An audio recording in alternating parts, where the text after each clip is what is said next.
อาตมาภาพก็จะมาปะกับศรัทธาญาติโยมวันนี้ก็2 ชั่วโมง3 โมงถึง5 โมงแรงปีนะมาปะก่อนวันนี้เป็นวันพฤหัสบดีเป็นวันพัดเป็นวันพัดที่5 พฤษภาคมพุทธศักราช2565โอ้วันนี้นี่มันเป็นดับเบิล5เนอะศรัทธาญาติโยมเป็นดับเบิล5นะวันนี้นะเป็นวันที่5แล้วก็2565เป็นเดือนที่5ดู เป็นเดือนที่5โอ้เป็นดับเบิล5ศรัทธาญาติโยมวันนี้เป็น555แต่ไม่ใช่ใบหวยนะอย่าเข้าใจผิดเดี๋ยวจะหาว่าอาตมาภาพไปใบหวยเห็นมั้ยบาได้ใบอันนี้อาตมาอู้ถึงเลขมันมาผนวกกันมันมาผนวกกันมันมาประจบกันเป็นเลข5ดับเบิล5นะวันที่5เดือนที่5คือเดือนพฤษภาคมก็คือเดือนที่5ของปีเดือนที่5ของปีแล้วก็เป็น2565นี่อันนี้ญาติโยมห้ามเอาไปว่าอาตมาใบ้หวยอาตมาบ่ใจเรื่องของอาตมาอันนี้อาตมาอู้ให้ฟังบ่ได้มันต้องเป็นอย่างนี้ก่อนเนาะเดือน8เหนือ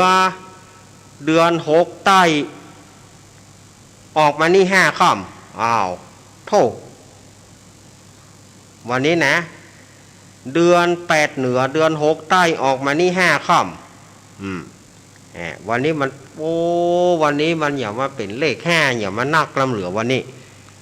5-4ตัวก็เนอะวันนี้นะเป็นนิมิตใหม่อันดีเนาะ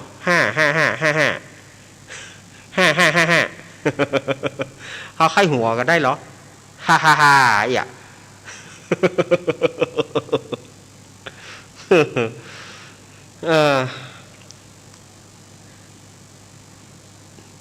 เราต้องทำความเข้าใจกับญาติโยมก่อนถ้าบอกอ่านญาติโยมอาจจะโทรไปฟ้องผู้รักผู้ใหญ่ว่าอาตมาเนี่ยไปใบ้เลขใบ้หวยอาตมาบาดใจอย่างอ่านอาตมาอู้ให้ฟังบ่ได้อู้ให้ฟังเฉยๆเมื่อมาปะกันวันนี้แล้วก็บ่เฮือกลาดเกลียวเสียเวลา ศรัทธาญาติโยมวันนี้อาตมาภาพก็จะได้นำเอานิทานมาเล่าให้ฟังซึ่งแต่ว่าเมื่อค่ำนี้อาตมาก็ได้โทรไปหาหลวงลุงแล้วก็เล่านิทานเรื่องนี้ลวกๆเพราะว่าเวลามันจะกินเวลาคนอื่นอาตมาภาพก็เล่าลวกๆไปแต่วันนี้อาตมาภาพจะเอารายละเอียดของนิทานเรื่องนี้มาเล่าให้ศรัทธาญาติโยมได้ฟังก็คือเรื่องของคนเฒ่ากัวป่าจ้า ไปกัวอย่างป่อนิทานเรื่องนี้นะศรัทธาญาติโยมมันเป็นนิทานพื้นบ้านมันจะมีแต่หรือบ่มีแต่บ่มีไผฮู้เพราะว่าเป็นการเล่าสืบกันมาเป็นนิยายเป็นนิทานที่สืบกันมาเปิ้นเล่าว่าอย่างเปิ้นเล่าว่ามีสมัยในบ่ฮู้มีป้าอุ้ยคนหนึ่งป้าอุ้ยคนนี้กลัวคือกลัวอย่างกลัวตายศรัทธาญาติโยมป้าอุ้ยนี่นะคือกลัวตายจะได้กำกึดของแกนั่นน่ะความคิดของแกน่ะคิดว่าบ้านมีป่าจ้า ในหมู่บ้านมีป่าช้าหรือว่าบ้านใกล้เฮือนเคียงมีป่าช้าหมู่บ้านใกล้เคียงมีป่าช้าคนจึงตายเมื่อคนตายแล้วก็ต้องเอาไปเผาในป่าช้าถ้าป่าช้าบ้านตัวบ่มีก็เอาไปหมู่บ้านอื่นที่ใกล้ๆเคียงๆกันมันเป็นเพราะว่าบ้านมีป่าช้านั้นนะมันถึงมีคนตายถ้าบ้านใดบ่มีป่าช้าบ่มีคนตายอันนี้เป็นความคิดของป้าอุ้ยนะเป็นความคิดของป้าอุ้ยคนนี้ก็กลัวได้ตายคิดว่าจะหลีกเลี่ยงไปทางใดดีที่จะบ่ให้ตายจะไปเสาะหาบ้านที่บ่มีป่าช้าดีกว่าถ้าบ้านใดบ่มีป่าช้าจะแปลงตุกแปลงปางอยู่ฮะนะเพราะว่าจะได้หลีกความตายไปว่าอันป้าอุ้ยคนนี้ก็ลา สถานญาติโยมลาพี่น้องชาวบ้านเขาก็ว่าป้าอุ้ยจะไปไหนจะไปเสาะหาบ้านบ่มีป่าช้าบ้านหมู่เฮามีป่าช้าถึงบ้านเฮาบ่มีป่าช้าก็หมู่บ้านใกล้เคียงเฮามีถ้าตายก็ต้องไปเผาอุ้ยบ่ใครตายอุ้ยจะหนีอันนี้ความคิดความคิดของป้าอุ้ยเพิ่นแต่มันจะหนีได้จะได้อุ้ยเหยหนีไปทางใดมันก็ตายอยู่วันยังค่ำนั่นแหละเนาะป้าอุ้ยคนนี้ก็เลยเก็บเสื้อผ้ายัดใส่ถุงปุ๋ยเพราะว่ากระเป๋าบ่มีหรอกกระเป๋ามีก็ใส่กระสอบปุ๋ยกันเนาะ เอาเสื้อผ้าใส่กระสอบปุ๋ยก็ไปถามบ้านนั้นบ้านหมู่บ้านนี้มีป่าช้าก็เขาก็ตอบว่ามีบ่อยู่อ่ะไปแถมเอาตังหน้าเป็นไปญาติโยมไปถามกู้หมู่บ้านนะ บ้านนี้มีป่าช้าก็มีพ่องก็ว่าบ้านนี้บ่มี แต่ว่าหมู่บ้านใกล้เคียงเนี่ยมีป้าอุ้ยนี่ก็บ่อยู่ละกลัวได้ไปป่าช้าหนีแถมหนีไปจนไปถึงบ้านหนึ่ง ไปถามเปิ้นบ้านนี้มีป่าช้าก็ไอ้น้อยไปปะใส่ละออนหนุ่มหรอบ้านนี้บ่มีลุงเขาก็ตอบบ้านนี้บ่มีแล้วบ้านใกล้หมู่บ้านใกล้หมู่บ้านเคียงเหรอบ่มีหมู่บ้าน3-4หมู่บ้านเนี่ย บ่มีป่าช้าป้าอุ้ยคนนี้ก็ดีใจละบ้านนี้บ่มีป่าช้าหมู่บ้านใกล้เคียง3-4หมู่บ้านก็บ่มีป่าช้าก็แปลงตุกแปลงปางอยู่แหละจัดการแปลงตุกแปลงปางอยู่แต่อยู่มาได้จัดหลายเดือนบ้านนี้อย่างใดจัดหลายเดือนแล้วเขามาอยู่อย่างบ่หันคนเฒ่ามีก็คนหนุ่ม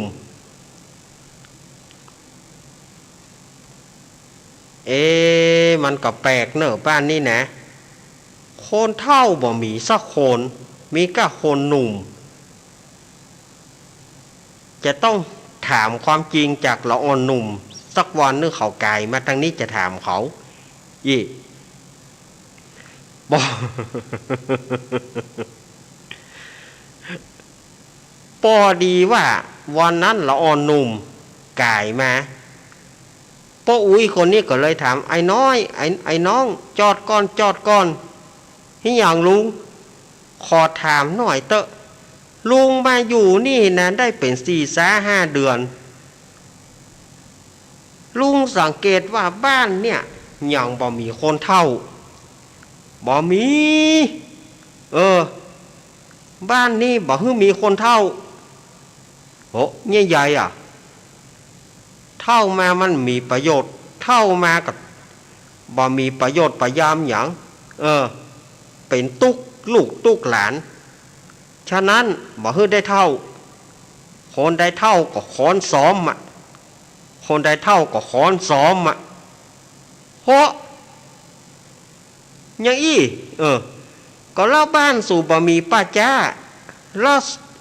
สู่ซ้อมคนเท่าละเอาศพไปไว้ไหนโหศพกับโต๊ะปูนแบ่งกันเอาไปกินแหละเอาไปจีกินกาเอาไปหยังกาไปลาบไปแกงก็สุดแล้วแต่แหละ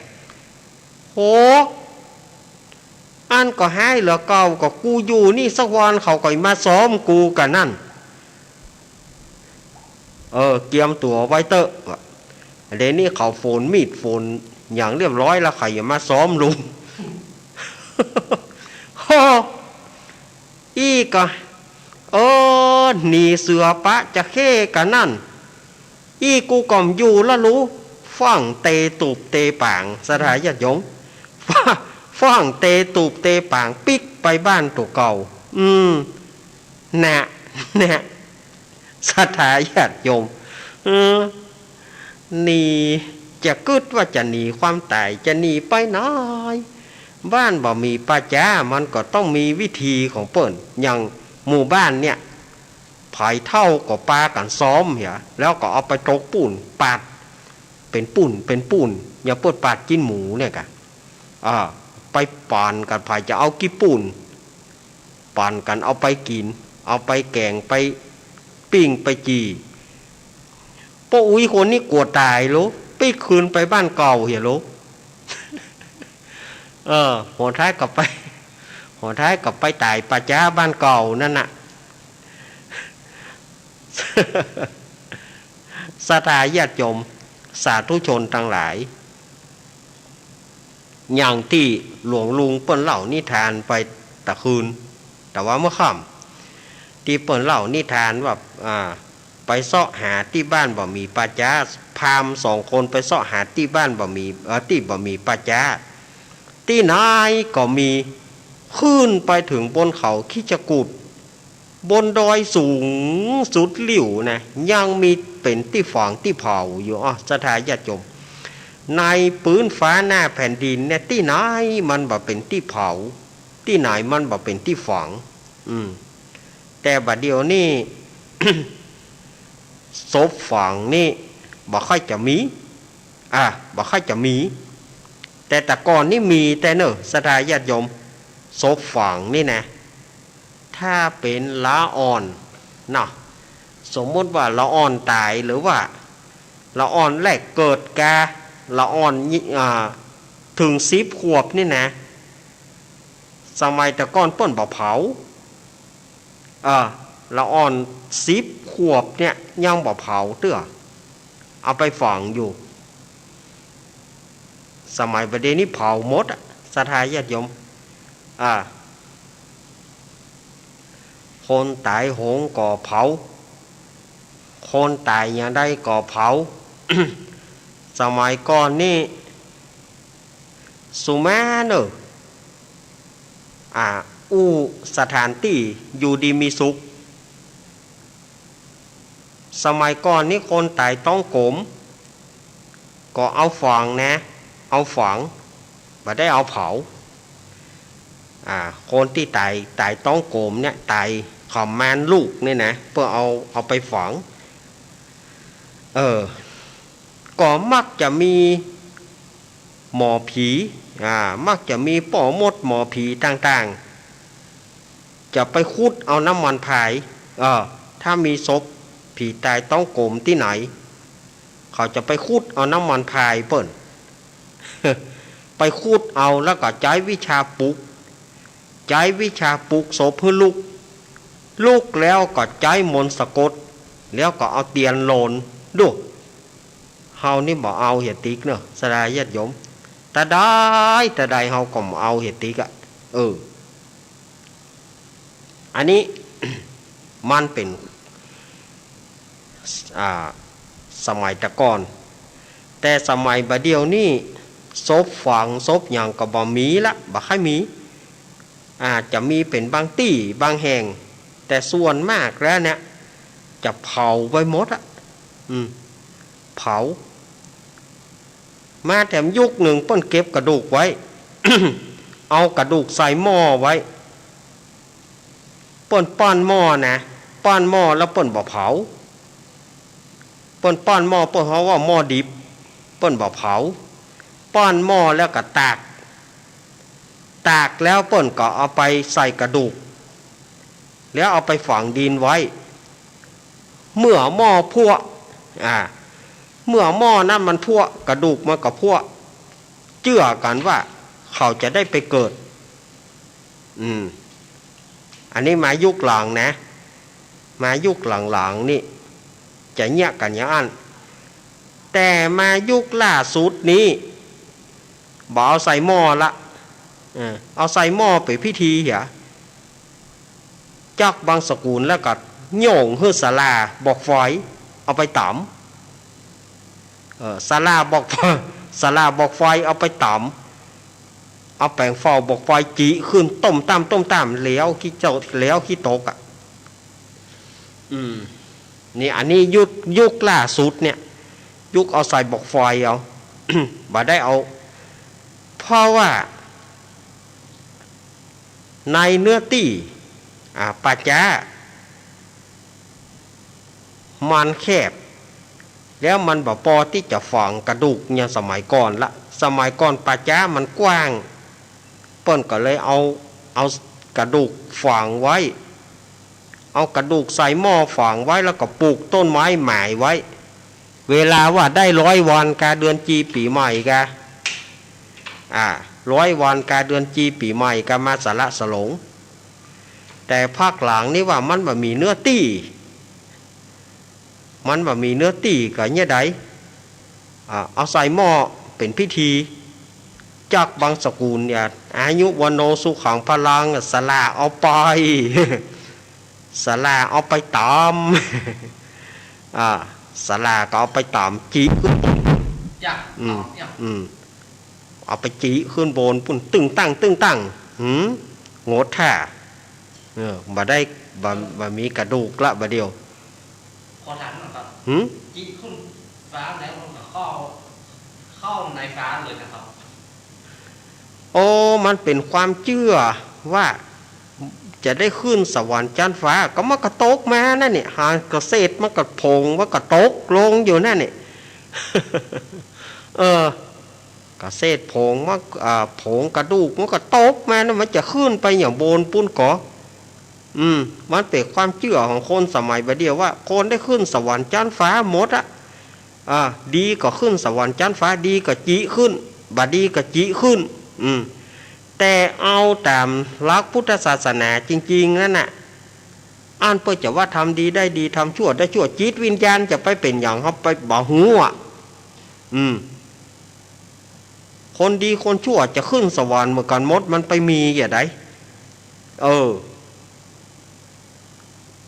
อันแถมอันนั้นมันเป็นความเชื่อของส่วนบุคคลว่าจิขึ้นไปบนแล้วต้องอยู่บนสวรรค์และทางด้านของตามวิญญาณส่วนจิตวิญญาณที่ล่องลอยไปก็ไปหาตามบาปตามบุญนะกะมันก็ไปตามบาปตามบุญนั่นนะมันเป็นอย่างอี อันนี้มันเป็นความเชื่อคนทั่วไปก็คิดว่ามันท่านน่าจะเป็นอี้บ่น่าจะเป็นอี้บ่วันเดี๋ยวนี้ตายปะกะจิตายปะกับแปลงบอกไฟจิหมดคือบ่ต้องเอากระดูกมาละบางทีปะก็ก่อกระดูกไว้บางทีปะก็ก่อกูไว้อยู่บางทีบางแห่งปะก็ขอก่อกูไว้แปลงกูเอาไว้พอถึงเดือนจีปีใหม่ก็สละสลงบัดเดียวก็บอกว่าตานหาเอาดีกว่าบ่ต้องมาแปลงกูแปลงแก่เงี้ยมันเปลืองตี้จีกระดูกแค่ล่มไปละ100 วันก็มาตานหาให้มันเป็นความเชื่อของแต่ละพื้นที่ แต่ละพื้นที่ที่เราได้ประสบมาอย่างอีอันนี้ก็เอามาอู้ให้ญาติโยมได้ฟังกันอันนี้ก็เป็นนิทานนะเป็นนิทานที่เอามาเล่าให้ฟังแล้วก็ลวดอู้ไปว่าการที่เปิ่นบาเดียวสมัยบาเดียวมันเป็นจะได้สมัยตะก้อนเป็นจะได้การเผาศพเผาซากฝังศพฝังซากมันเป็นจะได้แต่บาเดียวนี่เฮาบ่หารละหลุมฝังสมัยก่อนนี่หลุมฝังจะนักหลุมฝังจะนักสมัยก่อนนี่ถ้าเป็นพระเป็นเนนครูบาอาจารย์เพิ่นถึงหูหรอครูบาอาจารย์เพิ่นบางทีสมัยก่อนเพิ่นไปเข้ากงเข้ากอมเนาะเต้าไปนอนตัดหลุมกะ บางทีก็หลอกสมัยก่อนทุกเจ้าเพิ่นอู้อ่ะเนาะผีหลอกป้องกาหยังกาแต่สมัยบัดเดียวนี่คือจีไปเหียมันตึ้มมาหลอกไผละสมัยแต่ก่อนนี่เขากลัวหรอสถาญาติโยมเท่า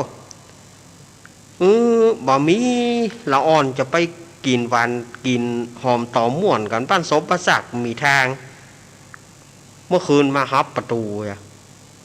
พ่อแม่จะไปก็ไปเตอะลูกเต้าเราหลานนี่เปิดก่อตึมฮึบไปสมัยก่อนจะไปเนอะกลัวก้าหายก็ตึงไปบาเดียวนี่ปดโทเหลือปอยกับสดายญาติโยมเดี๋ยวนี้ไปพอเตอะเหลือปอยกันปลายป้อขายปลาหมึกลูกจีนขายสปะขนมเอาไปขายบ้านสมสมัยก้อนป้นบะขาย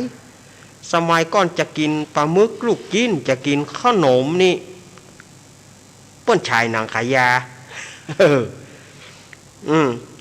เปิ้นชายนางขายยาท่านนะจะได้กินขนมบ้านโซบ้านซากก็ว่าถ้าบ่มีทางล้านละอ่อนก็ตึมไปกัวปิดประตูบ้านเนี่ยขนาดเฮือนเย็นเนี่ยสถานญาติโยมขนาดเผาศพแล้วเฮือนเย็นเนี่ยได้ไปขอสาวไปขอสาวมาเยิมมาอยู่เฮือนเย็นกันนะตามตะเกียงอย่าไปขอสาวเมื่อแรงนี่เมื่อคืนนี่ขอไปอยู่ไปกู้กับกำเนิดเฮือนเย็นเนี่ยได้มาฮับไล่ไปฮับสาวอย่างนี้อันทีก็บ่ปิกบ่เปิกเงี้ยเบาก็กลัวสาวก็กลัวก็ลวดนอนเฮือนเย็นท่านนะอยู่กันเป็นเดือนนะบ่ใจว่าบ่เดนี่เผาศพแล้วก็เลี้ยวอันเนอะเป่งลึงเพียวโต๊ะเพียวเต็นก็เป่งลึงบ่มีไผไปอยู่เฮือนเย็นสมัยก่อนนี่ไปอยู่เฮือนเย็นกันนั่นนะไปอยู่กันเป็นเดือนนะเกือบพ่องก็อยู่กันเป็นเดือนปุ่นไปอยู่เฮือนเย็นค่ำมากับไปตามตะเกียงตามกรมไปฮับสาวบ่ใจมีอย่างกินนะสถาญาติโยมบ่ได้มีอย่างกินของปืนบ้านนั้นนะมีก๋วยเตี๋ยวสุกกับโบก๋วยเตี๋ยวสุกเขียมีอย่างก็สู้กันกินไปไม่ใช่ได้อย่างป้นก็บ่ได้เรียกร้องบ่ได้ติได้ต่อยกัน บ่ได้ติได้ต่อยกันว่าโอ้เฮือนเย็นนี่บ่เลี้ยงบ่ดูป้นแต่บ่ใจว่าไปอยู่ไปเยิมก็ด้วยใจสู้คนป้อน้อยป้อหนานพี่น้อยพี่หนานที่จ้างเล่าข้าวก็เล่าข้าวเพื่ออ่อนฟังผายจ้างซอก็ซอผายจ้างเล่นตลกก็เล่นเอาให้มันม่วนกันนะมันม่วนกันผายจ้างห้องเพลงห้องผายจ้างข้าวเหล้าผายจ้างซอเพื่อเอาเยิมกันเยิมนี่หมายถึงว่าอยู่กันไปกู้ไปกิมกันเดิกมาเราบอกกันนอนนะเนอะนอนกันนะเนอะนอนฮะนะปิกเปิกเนี้ยแจ้งมาก็ไปส่งกับปิกเพราะคนสมัยก่อนนี้ถือว่าบาดใจเป็นบุคคลที่อันตรายป้อใจก็บ่ได้เนี่ยอย่างไม่หญิงป้อใจก็ฮือเกียรติไม่หญิงพ่อเป็นคนบ้านเดียวกันบ่เนี่ยอย่างฮือกันคือไว้ใจกันได้ สมัยก่อนไว้ใจกันได้สดายญาติโยมไว้ใจกันได้บ่เนี่ยหยังบ่ไปเนี่ยหยังให้ลูกเปิ้นเพราะว่าพ่อแม่เปิ้นสั่งไว้ว่าระวังเน้อไปเนี่ยหยังลูกเปิ้นผิดผีนะเปิ้นจะใหม่นะพ่อแม่จะอายให้เปิ้นเดี๋ยวพ่อแม่เปิ้นสั่งไว้ก่อนหรอกไปห้ามไปรังแกลูกเปิ้นเน้ออย่าวางนะเปิ้นจะใหม่หัวนะนี่บ้าวมันก็กลัวลูกกลัวไปผิดผีกลัวได้ไปแม้กระทั่งไปปัดมือไปปัดไอ้หยังบ่ได้ผิดผีสมัยก่อนผิดผีจะต้องเสียหัวหมูเสียไก่จะต้องไปเสียหัวหมูหัวไก่จะต้องไปเสียไก่แล้วปานปอเจ้าบ้านเล่าก่อนส่งไอ้นี่บ่ดีไปกำแขนพอเหรอสุมาเนอะสดายญาติโยมไอ้นั่นไปกำแขนอีนั่นมียางอายเปิ้นเล่าก่อนพับบ้านพับจองสมัยก่อนหรือว่าไปปัดมือเปิ้นไว้ไปปัดไปถูกมือเปิ้นบางทีก็เอาผ้าสีแจงพวกห้องผ้าสีแจงผ้าเจ็ดหน้าเนี่ยที่เอาไปปัดเขาใส่หน้าใส่ตาโอ้บ่ได้ผิดผีเดือดร้อนเล่ากันถึงบ้านสมัยบัดเดียวนี่มีไหนหูมด ผีมีไหนหูมดบ่ได้ยินว่าผิดไอ้อย่างที่ไหนกะตะก้อนนี่บ่ได้ซะได้ญาติโยมบ่ได้ขี่รถเที่ยงมาได้ไอ้อย่างก็ไปผิดเถียมดตะก้อนขี่รถเที่ยงมาได้เข้าในหอในเฮือนเปิ้นเป็นบ่าวเข้าในเฮือนสาวยังบ่ได้ขี่รถเที่ยงมาได้มอนเองไอ้อย่างเมื่อวานบ่ได้เปิ้นนั้นผิดไอ้อย่างก็มันว่าอย่างไรว่าเพลงนั้นนะสมัยบัดเดียวนี่มันก็ไปแถมยุคหนึ่งเขาบอกว่าเป็นยุคไอทีเป็นยุคไฟฟ้าเป็นยุคไอ้หยังมันบ่มีหยังสมัยตะก้อนนี่โอ้บ่ได้รุ่นสมัยอาตมานี่เป็นบ่าวน้อยยังมีอยู่นะการผิดผีผิดสางนี่นะสมัยอาตมาเป็นบ่าวน้อยนี่ยังมีอยู่อาตมาอายุ17-18นี่ยังมีอยู่นะเพิ่นยังถือกันอยู่นะหลังจากนั้นน่ะ หลังจากปี30มาเนี่ยสถาญาติโยมเจือก่อหลังจาก30ขึ้นมาเนี่ยหลังจากปี30ขึ้นมานี่เอาล่ะเริ่มการผิดผีผิดสางอย่างเนี้ยเริ่มจางเริ่มหายไปก็ปากันไปอยู่ไปกินกันไป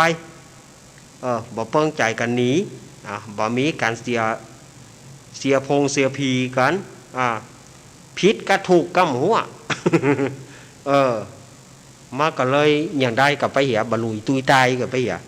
อันนี้อาตมาเอามาให้ญาติโยมได้ฟังกันว่านี่มันเป็นอย่างอีเนอะ สมัยตะกอนเป็นอี สมัยบัดเดียวมันเป็นอย่างอีอาตมาภาพก็มีนิทานแถมเรื่องหนึ่งนิทานแถมเรื่องนี้เป็นเรื่องของคนปะเต็มบาทสถาญาติโยมเนาะเป็นเรื่องของคนปะเต็มบาทมันเป็นจะได้ถ้าอาจารย์เป็นเรื่องของคนปะเต็มบาทพอจริงเปิ้นว่าแหงกว่านี้แต่อาตมาไม่ว่าเพราะว่ามันออกอากาศไปอาตมาก็เลี่ยงว่าเป็นเรื่องของคนปะเต็มบาทหมู่บ้านนั่นตึงบ้านนั่นน่ะเป็นบ้านของคนปะเต็มบาทพอจริงเปิ้นว่าแถมอย่าง เปิ้นว่าแถมอย่างแต่เฮาบอกว่า มันออกอากาศไปหลายสถานีแล้วก็มันมีตึงสื่อโซเชียลเฟซลงเฟซไลน์ตัวไอ้อย่างตัวมันถ้ากรรมนี้ออกไปมันจะบ่งามบ้านคนบ่เต็มบาทนี้จะได้สถาญาติโยมอันนี้เป็นเปิ้นเล่าสืบกันมานะตุลุงหม่อนทองวัดโสพนารามแม่ริมเปิ้นก็เคยเอามาเล่า แล้วก็ครูบาอาจารย์ปะวิแม่มอนปะก็เคยเล่าให้ฟังว่ามีบ้านมีบ้านแห่งเป็นบ้านเป็นเมืองเปิ้นว่าเป็นเมืองนั้นน่ะมันเฮาก็เอาตีเป็นบ้านเอาดีกว่าเนาะเปิ้นว่าบ้านนั้นน่ะเป็นบ้านของคนบ่เต็มบาทมันเป็นจะใดเป็นบ้านคนบ่เต็มบาทมีสมัยนั้นบ่าวไปขอสาวบ่าวไปขอสาวสดายญาติโยมบ่าวไปขอสาวแล้วก็ตกลงกันพ่อแม่สาวก็ตอนรับขับสู้เอกันเนาะไปเปิงใจแล้วพ่อแม่สาวก็เปิงใจบ่าวพ่อแม่บ่าวก็เปิงใจสาวจะเอาละตกลงจะเอากันจะจัดการแต่งงานละฝ่ายแม่สาวไม่ใช่เจ้าสาวด้วยนะแม่ของสาวเนี่ยพ่อแม่สาวก็เลยบอกให้ลูกสาวอีน้อยที่จะแต่งงานนี่นะบอกว่าอีน้อยไปมึงไปจัดดาเข้าป่าอาหารมาสู่เพิ่นไปลูกสาวก็เข้าห้องครัวไปเข้าในเฮือนไปพอไปในเฮือนก็ไปเหลียวพอไปหันใส่ค้อนห้อยอยู่หั่นค้อนนั่นเปิ้นห้อยอยู่หั่นเจนบ่เนิ่นเถอะเปิ้นก็อยู่ค้อนก็ยังไปค้อนนั่นนะค้อนเปิ้นห้อยอยู่หั่นอีน้อยนี่ก็ไปพอเมื่อไปพอก็ไปพิจารณาแถมหน่อยเฮาแต่งงานแล้วเฮามีลูกถ้าเฮามีลูกเกิดว่าลูกเฮามาเล่นโซนในเฮือนไฟเนี่ยในเฮือนเนี่ยเกิดค้อนอันนี้ตกใส่หัวลูกเฮาบ่ได้ตายว่ะกึดแล้วก็นั่งให้โง่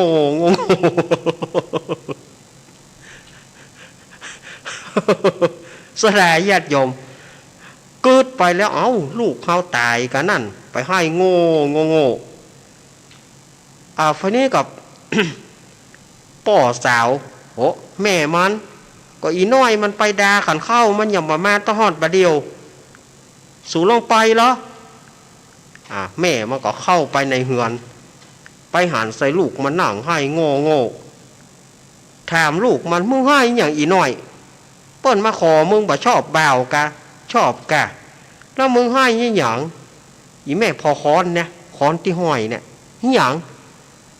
ก็สมมุติว่าเฮาแต่งงานแล้วลูกเฮามาเล่นในเฮือนเนี่ย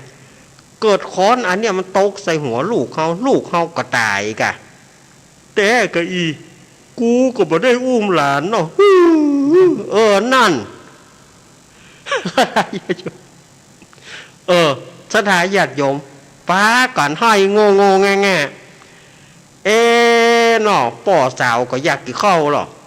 ป่อแม่บ่าวก็อยากกินข้าวป่อแม่ป่อสาวก็อยากก็ยังได้ล่ำเรือตึงแม่ตึงลูกใจกุ้งไปหาหนองก็ด่าขันเข้าแต่มันเหี่ยงก็เลยใจว่าที่ลูกเขยพวยน้อยเราไปพอเขาเหรอเขาเหี่ยงกันน่ะสองแม่ลูกน่ะไปเผียวว่าที่ลูกเขยนะเข้าในเฮือนไปให้อย่างอีแม่น้องนั่งให้อย่างนั้นน่ะไอ้เราพอนี่เหรอ ถ้าสมมติว่าเขามีลูกแล้วลูกเขามาเล่นโซนเนี่ยค้อนเนี่ยเกิดมันหลุดตกใส่หัวลูกเขาก็ตายกะก็ไม่ได้อุ้มเหรอก็ไม่ได้อุ้มลูกเนาะ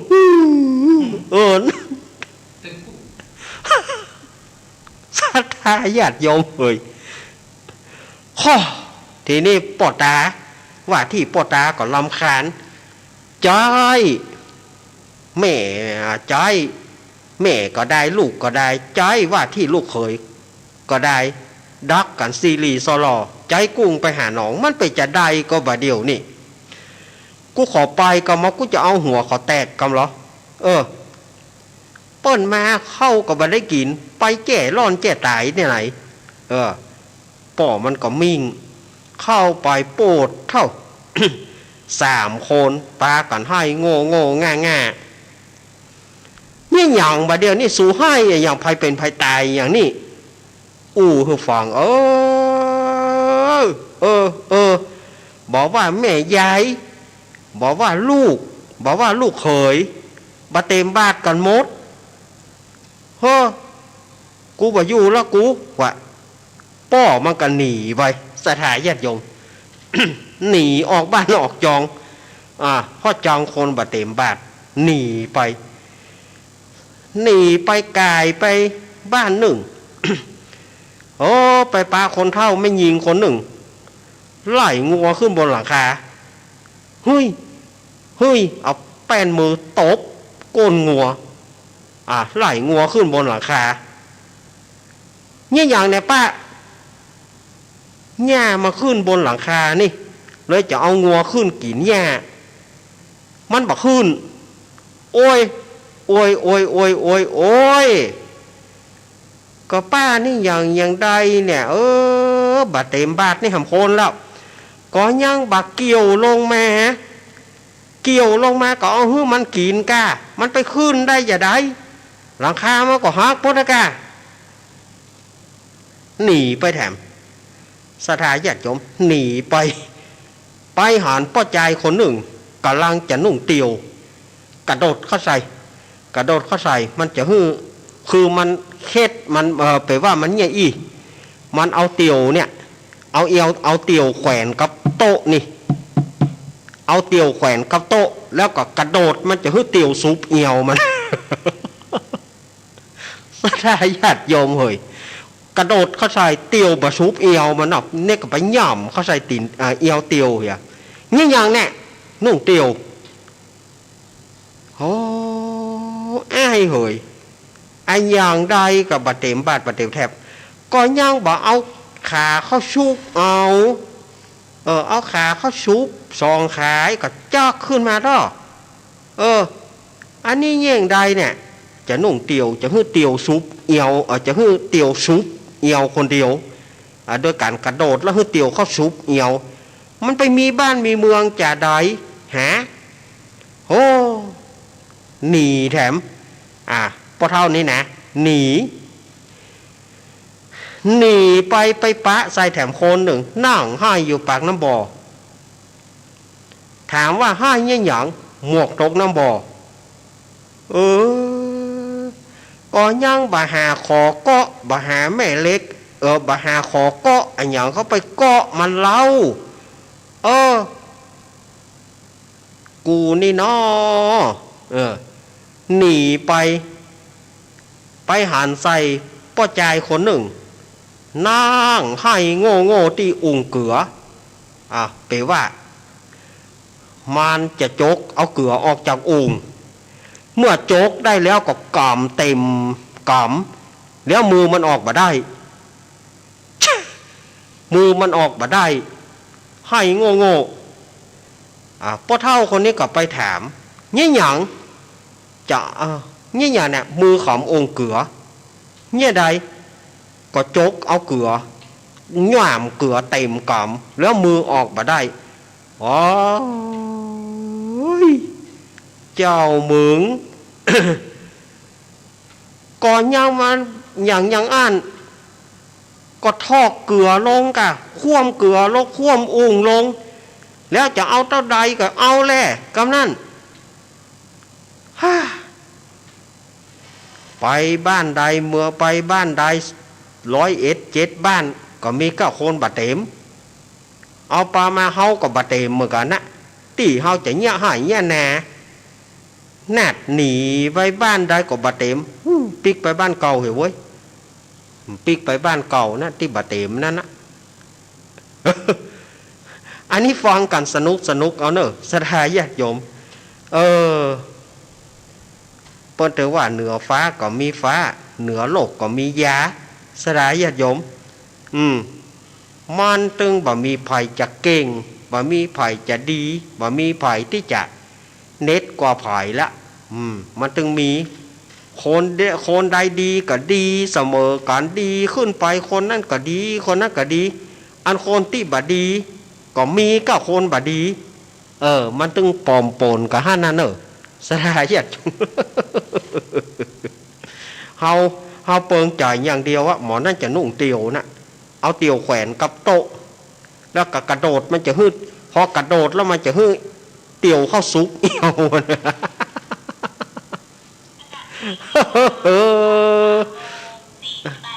มันจะมีวะฮะสถานญาติโยมเนาะเฮาฟังกันเอาม่วนกันแล้วกันเนาะเพราะว่าวันนี้อาตมาภาพก็ บ่ได้มีอันหยังนั่งนะ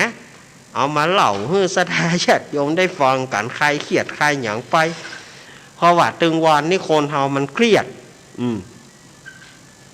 เครียดอันหยังเครียดโควิด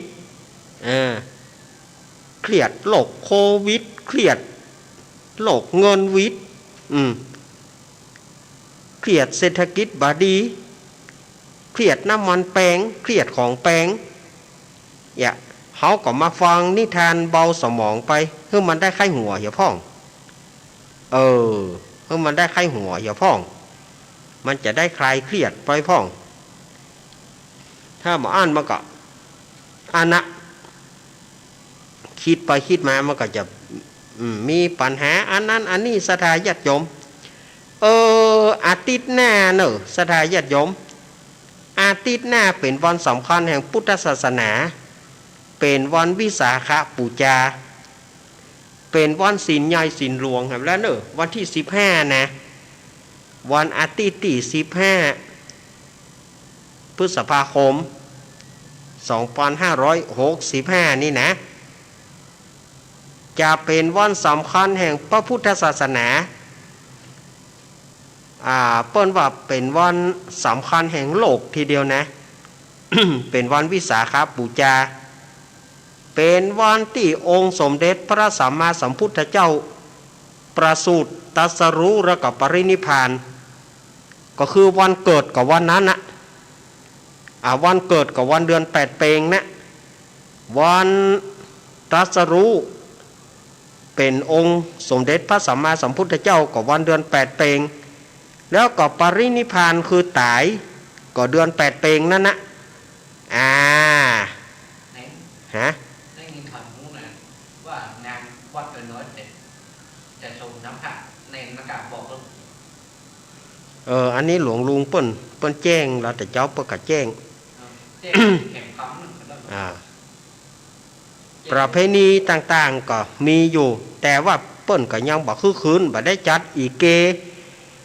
ยังบ่มีอีเกบ่มีมวยบ่มีหยังเตื้อเปิ้นก็จะจัดกันภายในถ้าว่าไผอยากเข้ามาร่วมอย่าง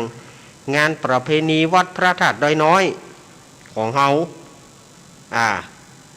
ประเพณีวัดพระธาตุดอยน้อยประเพณีวัดพระธาตุหาลีพูนชัยแล้วก็หลายที่อยู่เนอะเดือน8เปงนี่นะเดือน8เปงนี่ก็ศรัทธาญาติโยมก็ไปส่งน้ำห่วมส่งน้ำพระธาตุเจดีย์ไม้สลีมหาโพธิต่างๆเนาะนี่ก็น้อมเจริญปอนเนอเนี่ยวัดพระธาตุดอยน้อยนี่ก็เดือน8เปงนั่นนะถ้าดอยน้อยนี่เป็นวัดของใครครับของหลวงลุงชัยวัดนะคเสโนหลวงลุงนันหลวงป่อของหลวงป่อ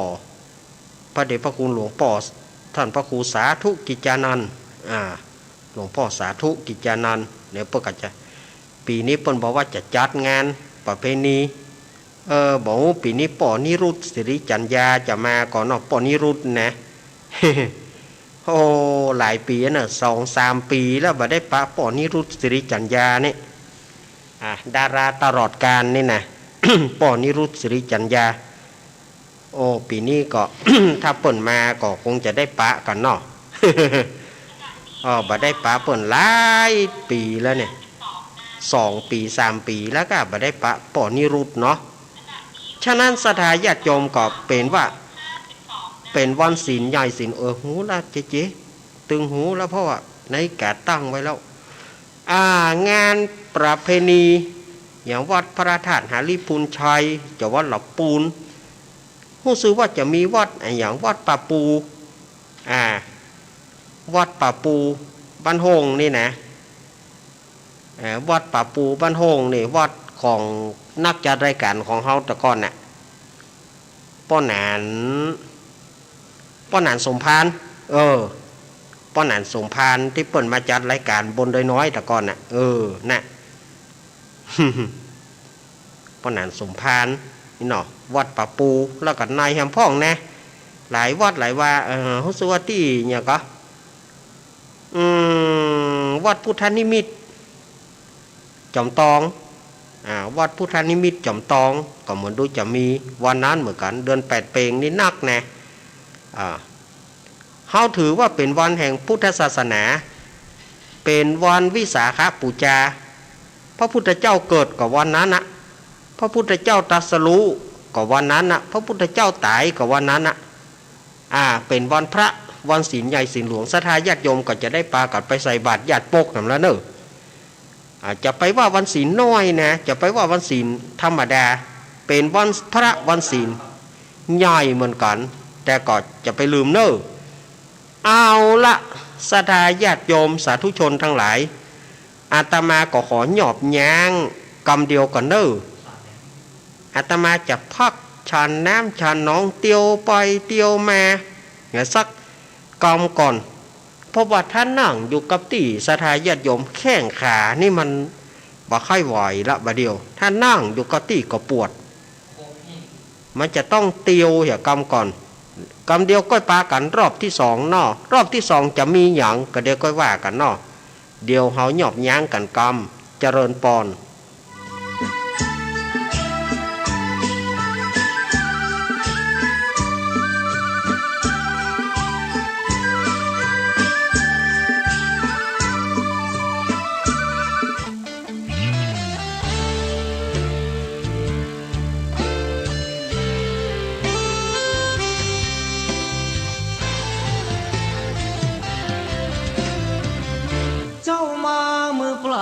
จะเอาอะไรเมื่อตอนเจ้าไปเจ้าก็ไปมือเปล่าเช่นกันชื่อเสียงหยดลาบหากเอาไปไม่ได้สักอันแล้วใหญ่ยื้อแย่งแข่งขันก็ป่วยกันฆ่าฟันตัดรอนเงินทองตามส่งแค่โรงพยาบาล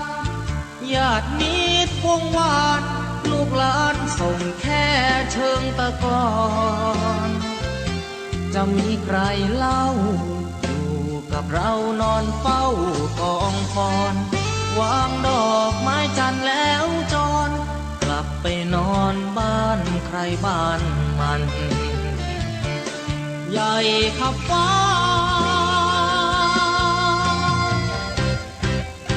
แต่ยังเล็กกว่าฟ้าลงตึกโตโอทงสุดท้ายนอนลงเหมือนกัน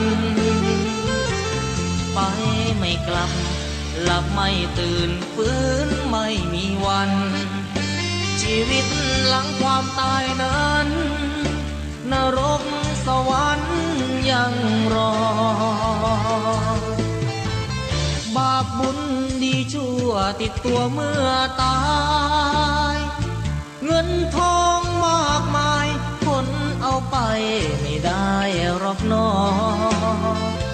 ร่างนอนแน่นิ่งไม่ไหวติ่งเหมือนดังต้นตอตราสังมัดแขนผูกคอไฟไม่หงิกงอเป็นเท่ารีพง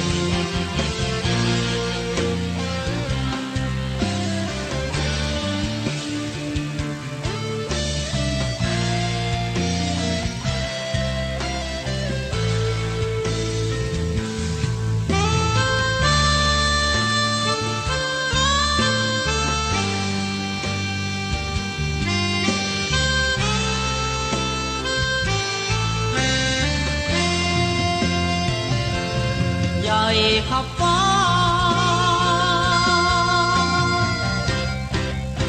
แต่ยังเล็กกว่าฟ้าลงตึกโตโอทงสุดท้ายนอนลงเหมือนกันไปไม่กลับหลับไม่ตื่นฟื้นไม่มีวันชีวิตหลังความตายนั้นนรกสวรรค์ยังรอบาปบุญดีชั่ว ติดตัวเมื่อตายเงินทองมากมายคนเอาไปไม่ได้หรอกน้อร่างนอนแน่นิ่งไม่ไหวติ่งเหมือนดังต้นตอตราสังมัดแขนผู้คอไฟไหม้อีกงอเป็นเท่าหุยพง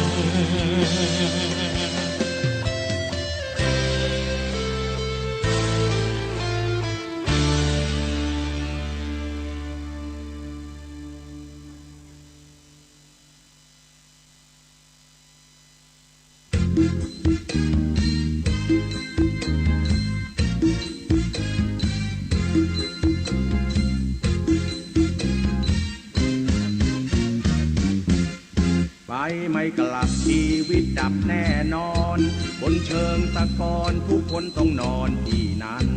ชีวิตยังมีควรสามัคคีรักกันอย่าแบ่งชนชั้นช่วยเหลือกันต่างพึ่งพา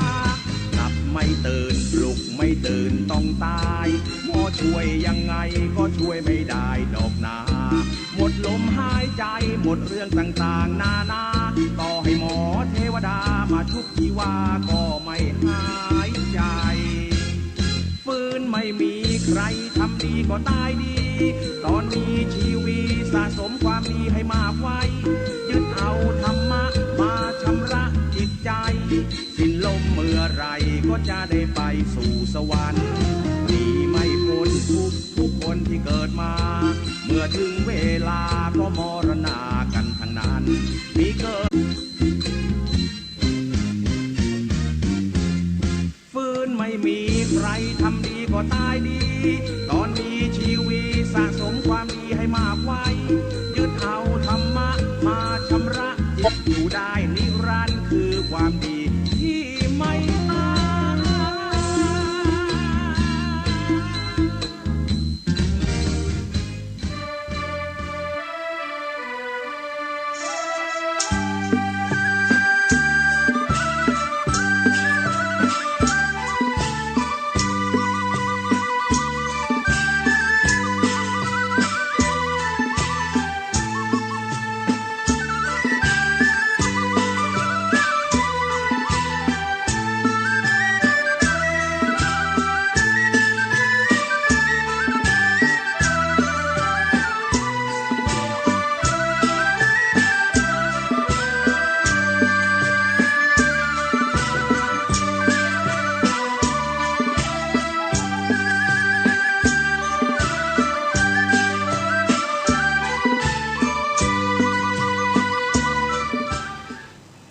เอาละ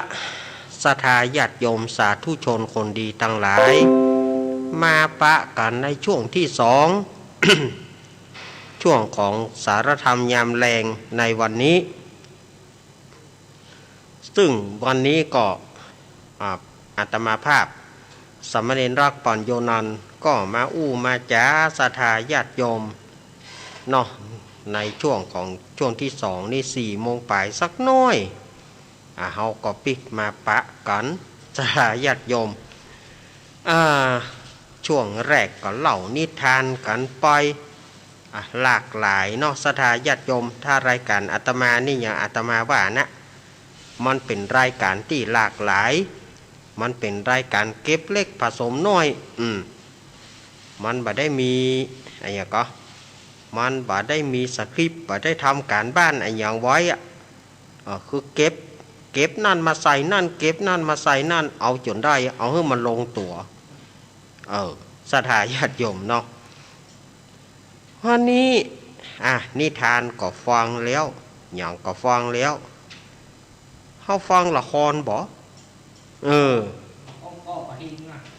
ละครประกอบเพลงศรัทธาญาติโยมแม่วันนี้อาตมาภาพก็มันอยู่ก็อย่างว่านะเนาะเพื่อบ่ให้ศรัทธาญาติโยมได้เครียดกันเดี๋ยวศรัทธาญาติโยมจะเครียดเรื่องนั่นเรื่องนี้นะท่านอาจารย์อีแม่บ่ม่วนอย่างอันนี้อีน่ะศรัทธาญาติโยมก็จะไปเครียดอย่างเนอะอย่างมันจะเกิดก็มันเกิดถึงมันเสี่ยงไปเหียเฮาเอาบุญว่าอย่างที่อาตมาว่าไปนั่นนะ มีแต่ศีลธรรมกรรมฐานถ้าญาติโยม จิตใจแข็งตั้งมั่นกึดถึงศีลธรรมกรรมฐานที่เขาทำมาทำกรรมฐานแล้วก็แผ่เมตตาเนี่ยอาตมาว่าศรัทธาญาติโยมจะบ่เครียดแต่ที่ญาติโยมเครียดก็คือญาติโยมก็หาทางออกกินยังก็บ่หายกินยาก็บ่หายเครียดกับเรื่องโรคภัยไข้เจ็บกับมันฉะนั้นอย่าไปเครียดกับมันเนาะเขาต้องฮับมันให้ได้ฮับมันให้ได้แล้วก็อย่าใดก็เอาติปะโอสถเรียกว่าติปะโอสถของพุทธเจ้าเขาจะได้สบายใจญาติโยมก็จะได้สบายใจเนาะเอาแล้ววันนี้อาตมาจะเอาละครมาเล่นเป็นละครสั้นละครประกอบเพลงเพื่อให้ว่าญาติโยมได้สบายอกสบายใจเนาะวันนี้อาตมาภาพจะเอาเรื่องสามเณรกำพร้าเนี่ย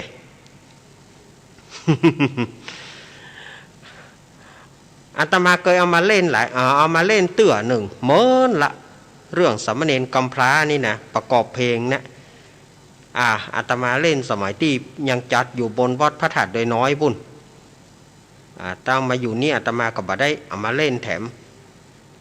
วันนี้อาตมาภาพก็จะเอามาเล่นให้ญาติโยมได้ฟังกันเป็นละครสั้นละครประกอบเพลงแล้วเสร็จเรียบร้อยก็ประกาศอย่างเรียบร้อยก็จะได้วางสายละก็นั่นเนาะก็จะได้อาตมาก็จะได้วางสายให้ศรัทธาญาติโยมได้ได้จ๋ากันว่าอยู่จุดไหนตั้งใดนะเอาละ ต่อไปนี้ก็จะเป็นละครของลุงอ้ายและสหายคณะลุงอ้ายและเปื้อนนะมีลุงอ้ายเป็นเก้าเป็นประธานลุงคณะลุงอ้ายเหรอลุงอ้ายเป็นเก้าเป็นประธานมีผู้ร่วมงานก็มีลุงอ้ายอ้ายก้อนครับสวัสดีลุงไอ้โวนะครับชาวบ้านยิงเนาะอันนี้สไตล์ของลุงอ้ายน้องอ้ายเนาะชาวบ้านยีครับสวัสดีลุงไอ้โวชาวบ้านยีคุณผู้ฟังจังใหญ่เนาะครับสวัสดีก้อนโวโตนะครับสวัสดีเนาะหันหน้าเขาโวหันหน้าก็โวเอาละครับคุณมันมีสองโวคุณผู้ฟังพอเยอะเนี่ยกูใครเอาแง่มาแง่บอกกับลูกโวมาก่อนเนี่ยเอาละพ่อแม่พี่น้องที่เคารพเฮามาปะกันคณะลุงอ้ายและสหายในเรื่องสามเณรกำพร้านี่เป็นจะได้ครับเรื่องของสามเณรกำพร้าอันนี้มันเกิดจากชีวิตจริงที่ได้ประสบพบผ่านมาก็คือว่าป่อเปิ้นไปเป็นทหารนะลูกเอ้ยป่อนี่ถึงว่าเคยเป็นทหารเก่า แต่ว่าในเมื่อมีสงครามเข้ามาอามิตรฆ่าศึกจะมาคบเอาบ้านเอาเมืองเฮาป่อจะต้องจากลูกไปเพื่อจะไปคบสงครามเนอะเพราะสงครามจะเข้ามาในไทยของเฮาป่อผมเป็นห่วงนะป่อ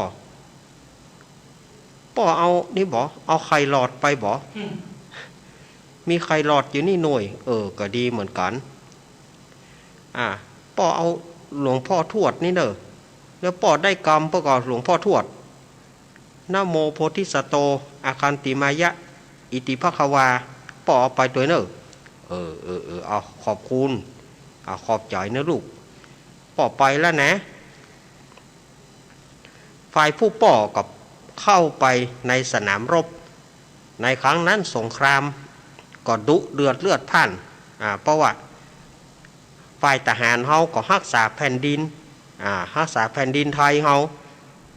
ฝ่ายทางอามิตรฆ่าศึกศัตรูก็มาลู่จะเอาแผ่นดินมีการสู้รบกันฝ่ายไทยกับฝ่ายทหารก็ตายพ่องฝ่ายทหารตายฝ่ายฆ่าศึกก็ตายไปบ่น้อยเหมือนกันนั้นด้วยการรบกัน ในครั้งนั้นฝ่ายผู้ป่อนะก็ไปครับกูตึกบอกกลัวหยังละมาแหละ มาแหละเลือดไทยบอกเคยขี้ขาดตาขาวมาเลยแม่เสียงปืนปังปังปังมาเลยนี่แหละคือทหารกล้าบอกเคยขี้ขาดตาขาวเว้ยในที่สุดก็ฝ่ายศัตรูก็ไปผู้ยิงเข้ามาเมื่อยิงเข้ามาฝ่ายทหารไทยก็ได้ล้มตายไปรวมถึงผู้เป็นป่อเนี่ยก็ถูกยิงตายเมื่อยิงตายเมื่อป่อถูกยิงตายเปิ้นก็ ห่อศพด้วยธงไตรรงค์ห่อชิ้นส่วนห่อศพไปส่งบ้านผู้เป็นลูกก็ตกใจป่อนั่นป่อผมถูกยิงตายโอ้ป่อครับป่อตายแบบสมศักดิ์ศรีป่อเป็นทหารกล้าป่อรักษาชาติศาสนาพระมหากษัตริย์ชีวิตป่อยอมยอมพลีชีพเพื่อชาติป่อครับความดีของป่อนั้นสมเกียรติละลูกจะบวชให้ป่อ7 วันลูกจะทำบุญเป็นประจำลูกจะทำบุญนิมนต์พระนิมนต์ตู้เจ้ามาบางสกุลความดีของป่อนั้น ขอให้เป็นที่นิยมของคนทั้งหลายแต่วันนี้ลูกตัดสินใจบวชให้ป่อโอ้ชีวิตของลูกแสนเศร้าเนาะป่อ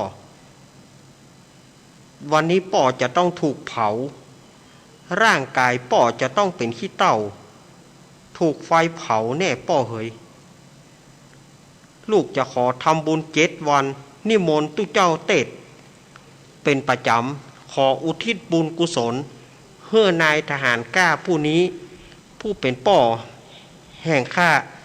ขอให้ป่อได้รับผลบุญกุศลสามเณรกำพร้ารูปนี้จะทำบุญหาป่อโดยตลอดขอให้ป่อขึ้นสู่สวงสวรรค์จานฟ้าปุณเนอร์ลูกสามเณรกำพร้าอย่างบ่ได้ละกอดอกครับป่อ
ฟังกันแล้วอย่าได้เครียดอย่าไปกึดอย่างนักเน้อศรัทธาญาติโยม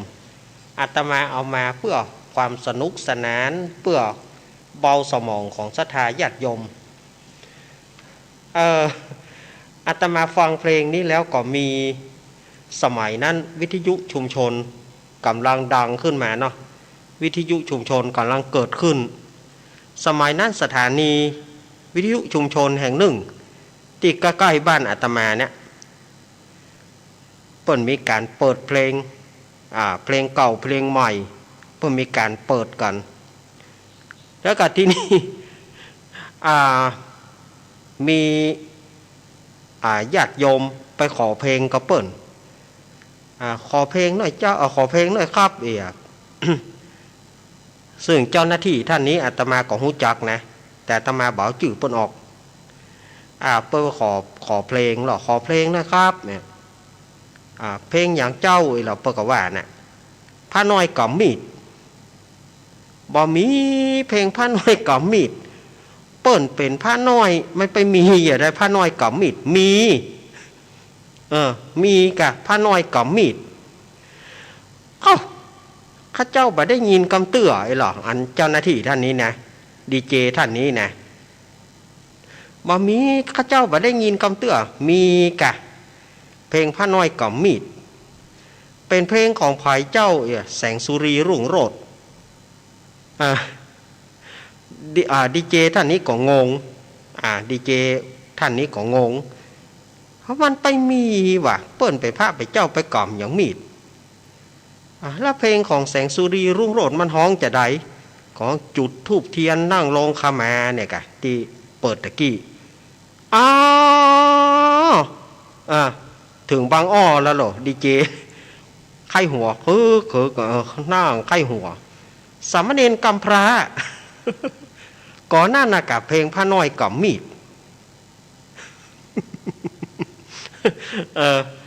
อาตมาก็จำได้ทอดว่าเดียวอดไข้หัวอย่างถ้าแต่กี้อาตมาเอาเพลงนี้มาอาตมากั้นไข้หัวได้คำได้กัดอกก็กัดนะฟังแต่ส่วนนึงก็กัดอกฟังส่วนนึงก็ไปดีไข้หัวที่เขาขอเพลงพระน้อยกับมีดมันเอามาอู้กันเบาสมองกันบ่ได้เนอะศรัทธาญาติโยมเนาะจะไปลืมเนอะวันอาทิตย์ที่15นี้เป็นวันวิสาขบูชาเป็นวันพระวันศีลใหญ่ศีลหลวงศรัทธาญาติโยมก็จะไปลืมเนอะไปใส่บาตรญาติโปกกันวันนี้กี่ค่ำ5 ค่ำ6 7 8ก็เหลือทำติดปลายหน่อยได้กะแหมติดปลายหน่อยได้กะเนาะก็จะถึงวันวิสาขบูชาก็จะไปลืมเนอะใส่บาตรญาติโปกกันเอาละบ่อยู่ก็ง่อมแต่เจก็ไปไหนหมูละอาตมาไว้เนี่ยอาตมาก็จะเปิดสายแล้วกันเนาะอยู่คนเดียวก็ง่อมลูกอาตมาก็อนุญาตเปิดสายให้ญาติโยมได้โทรก็เข้ามาเดี๋ยวก่อนเนอะข้อโทรศัพท์อาตมานี่มันบ่ค่อยเสถียรกันเท่าใดนะมันบ่ค่อยช่วยกันทำมาหากินศรัทธาญาติโยมมันเท่าตัวเจ้ามันกะแต่ว่ามันค่อยลงถังขี้โคกะมีตังจะเปลี่ยนแล้วนี่มีตังจะเปลี่ยนละจะเอาใส่ถังขี้โคละเอาศรัทธาญาติโยมโทรเข้ามาเนอะ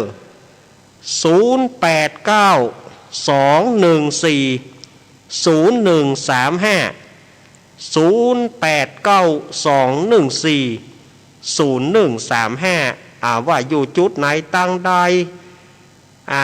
ได้ฝนตกพ่องอย่างพ่องวันนี้มีฝนก่ออีนะ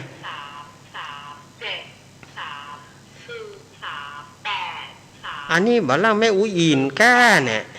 เดี๋ยวกันเนอะฮั่นจาเริญปอนอาชาเจ้า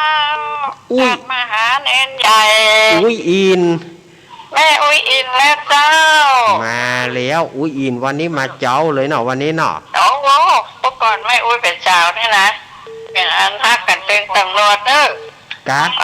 สมัยเมื่อก่อนเนี่ยนั่งซ้อนกันปันไฟเพื่อนวันนี้อย่างแค่กันเนอะหน้ากะเนาะเจ้าประเดี๋ยวนี้มาได้อะเนาะนานเนาะดูหนังมาได้ก็ไม่มีกิ๊กกันแล้วเนาะ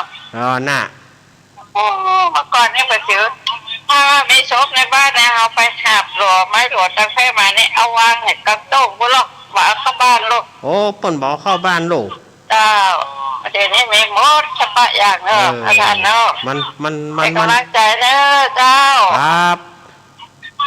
แม่อุ้ยอินแม่อุ้ยอินปุ่นน่ะแม่สาบเสมองโอ้อันนี้จากตังได้เจริญปอนเจริญปอนติดแล้วแม่ไปพักสายมาแน่เดี๋ยวจะไปพักสายมันกะไปกดพักสายมากะเอาละเอาแล้วลุแล้วก็ลุหมดไม่มีสักสายเลยไปละ5 สายไปหมด109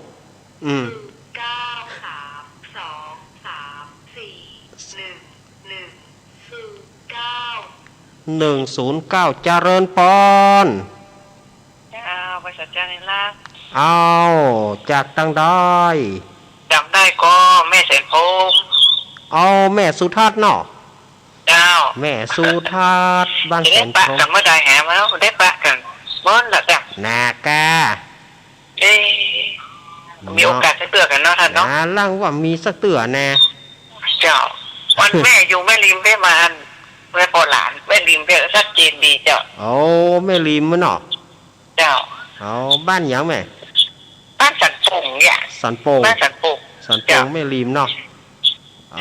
มันอยู่กันกนกที่สันปงเพื่อเอกเจ้าคุณลูกสาวซื้อบ้านนี่ครับฝนตกก็แม่สุทัศน์ฝนตกก็ประตูเคยตะเกียกว่าบ่มีเนาะบ้านเฮานี่2 วันก่อนตกกะจ้ะนะจ้ะ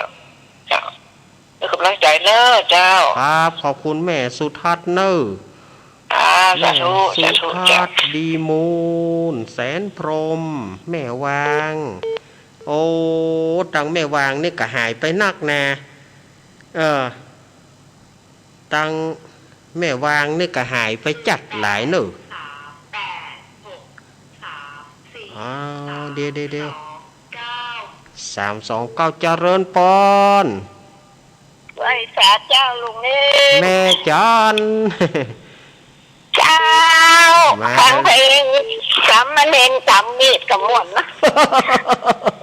สามเณรกำมีดอี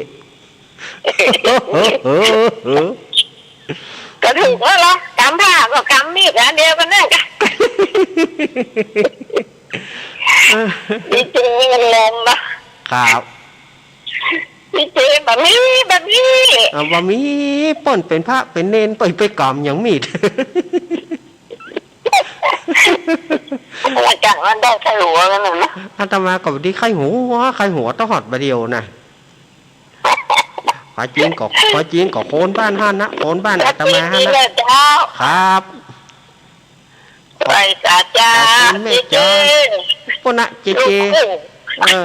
ให้ปล่อยตังได้หัวออกไปนอกปุ่นแน่ย่อมมาเรื่องนี้ขอบคุณแม่จานเรือนสายแม่เลี้ยงใจบุ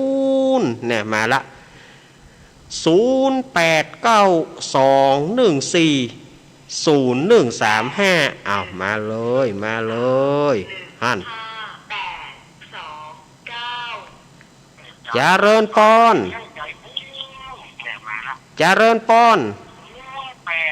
ติดแล้วแม่สายตะกี้นะครับสวัสดิการสำเร็จแล้วครับผมเจริญพรนมัสการครับหลวงพ่อนิพนธ์เนาะนายหลวงตากิจเหรอ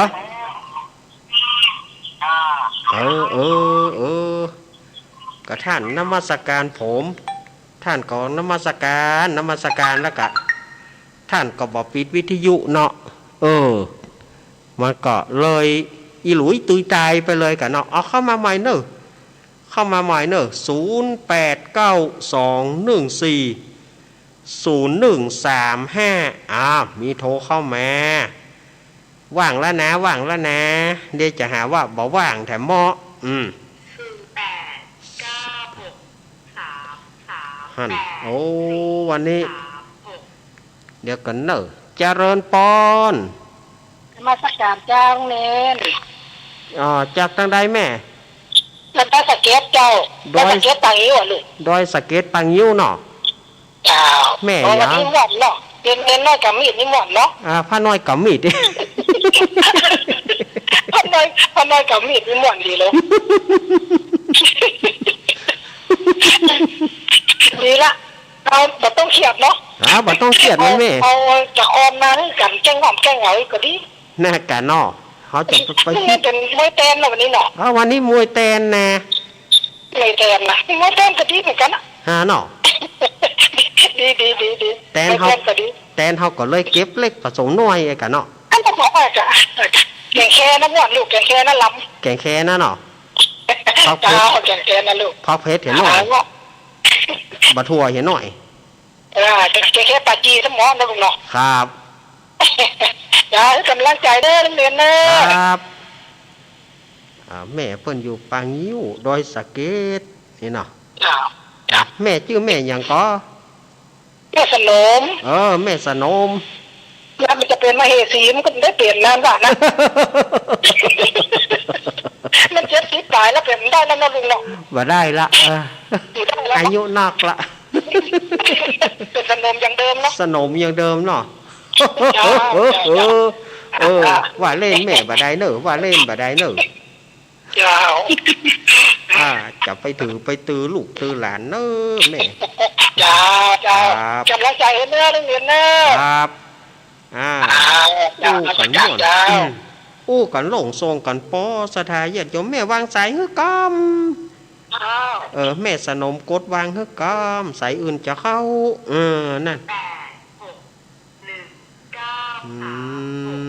เดี๋ยวกันเนอะ28เจริญปอนกับว่าสาเจ้าเน้นรักแม่ฟังอย่างเนื้อเจ้าแม่โทรจากไหนแม่วางเจ้าฟังเป็นประจำแต่ว่าแม่ไม่รับไม่โทรหาเน้นแม่วางเนาะแม่ละเจ้าแม่ยังฟังเป็นประจำมาแม่แม่ยังแม่แดงเจ้าแม่แดงนี่เนาะแม่แดงหัวฝ่ายแม่แดงเจ้าหายไปหมดแล้วเนี่ยแม่แดงเนี่ยหัวฝ่ายเนี่ยหายไปจะโทรจะลืมเหมือนกันเหรอเจ้าแล้วเมื่อก่อนนี่โทรกะภาคหลังนี่ไม่หายไปหมดจะฟังเหมือนกันแล้วโทรปกติเลยเจ้าภาคหลังนี่แม่หายไปหมดนักแกเนอะแม่แดงหัวฝ่ายนี่จำได้อยู่กะได้กะอายุเท่าไรแล้วเดี๋ยวนั้นนี่ละ54แล้วแม่เอ๋ยหนุ่มลูกน่ากะแม่60 ปลายแล้วเหรอน่ากะจ้าขอบคุณฟังเน้นเข้าใจดีเจ้าว่าดีเจ้ากะว่าสาเจ้าเด้อขอบคุณแม่เนอะแม่แดงหัวฝายนี่เปิ่นจัดเมินแล้วเปิ่นปิกมา0892140135เจริญปอนเจ้ากับไว้สาเจ้าท่าฉันเน้นรักฟังอยู่เด้ออันนี้แม่พรกะเจ้าแม่ละเจ้าเมินโทรมาแต่ฟังนะเจ้าฟังกุตดกุองนะฟังชิงความนะเจ้าครับคือเปิ้นโทรพ้องนะเขาก็ฟังเปิ้นโทรของหวานนี่เหรอจ้ะน่ากะเจ้าฝนตกก็เจ้าบ่มีแม่พรบ่มีตังเทจ้ะอันนี้มันอ่อยมาน้อยๆในเจ้าฝางเนาะเจ้าหันเจ้ามันก็คืมๆอยู่นะเจ้าเขาว่าวันพุธนะเขาว่าตั้งแต่วันพุธไปนะจ้าแต่ไว้สารเลยเจ้าเป็นกำลังใจนะเจ้าครับขอบคุณแม่พรเนอะเจ้าแม่พรป่าบงเวียงฝางนี่ก็โทรกันมาเนาะสถาญาติโยมเฮาก็นึกว่าเฮาอยู่คนเดียวเฮาเจริญปอนสาธุ แต่ไว้สานมัสการท่านอาจารย์นรักนินรักลูก แม่สมพัฒน์เนาะ แม่ใจแม่อินทนิน โอ้แม่อินทนินสุมาโอ้ สุมาเถอะ เป็นยังโอ้บ้านนี่มาเดียวนี้มันมืดคือมันมีแดดมันค่ำอ่ะ กา บนก็ไปตกนะมันก็ร้อนหัวผมรวมเนี่ย หอนอวม โอ้แต่ก่อนนั้นที่อันทานว่าอันศพที่เปิ้นอยู่กันนะอย่างนี้อยู่เป็นเดือนนั่นนะโอ้เมื่อสมัยเมื่อศพอีกก็อย่างอันนะท่านโอ้ช้ำยำหนาวอีกอย่าง อ่า คนที่มาอยู่เป็นกู้เปิ้นก็เอาผ้าตวบลูกบ้านเปิ้นผ้าบ้านไผ่บ้านมันมาไผ่มีไข่ก็มาไผ่มีเส้นมีอย่างก็มามันหยาสู้กันเมื่อคืน อ๋อสู้ของเมื่อคืนใช่ปะแล้วมาเดียวนี่มันใจอะแต่ มันหมีละ ก็เอาแล้วหายกันว่า มันหมีละแม่ก็เติมหาเนี่ยแม่โทรนี่นะตั้งแต่เมื่ออันเงินว่าเปิดสายนั่นนะติดลุกเปล่าวันนั้นกำละโทรแบบติดกำแล้วว่ะโอ้ชายกันหนาแน่นเหมือนกันเนอะรักใจเนอะท่าน ครับขอบคุณแม่อินทนินเนอร์แม่สุนทร เจ้าสาธุเจ้าโอ้วัดพระบาทอุดมว่าจะหวังว่าได้ปะลูกว่ะแม่อุตส่าห์ไปสักไม่เต้าไปโอ้ลูกเนนมาแม่ก็ฝากซองบอกเป็นยังเนาะ สไปโดนปากตัว มันยงตึกนั่นแต่ยังท่านนะโอ้แม่มาได้ถามท่านอาจารย์สุเมธทราบกับว่าเป็นตุนได้โอ้มาเสียใจสักอย่างนี้ โอ้โห น่ะก็ม่อนใจอยู่นะเขาคนนั้นไปก็เขาก็ให้ไปกับไปด้วยเปิ้ลนะจ๊ะตามประจาเขาเนาะเขาทำมาทำโมเนี่ยแม่ก็กูกะหน้าโมก็บัดไม่ได้วิโตกับมันนะสงสารแต่ตามลูกหัวเขาก็ไปตุกกับมันเป็นใหญ่จะเอายิ้มเปิ้ลใจเนาะ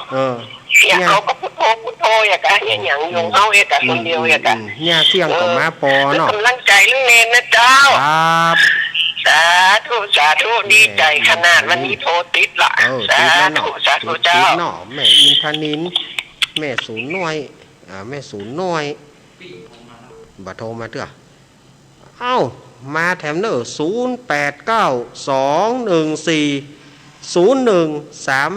อ้าวมาโอ้เดี๋ยวกันเนอะเจริญปอนไปสาครับอาจารย์นี่ละครับป้อหลวงวินครับโอ้ฮะชัดเจนดีชัดเจนเนาะป้อหลวงหมดครับกำลังใจเนิ่นกำลังใจเนาะป้อหลวงวินเนาะครับ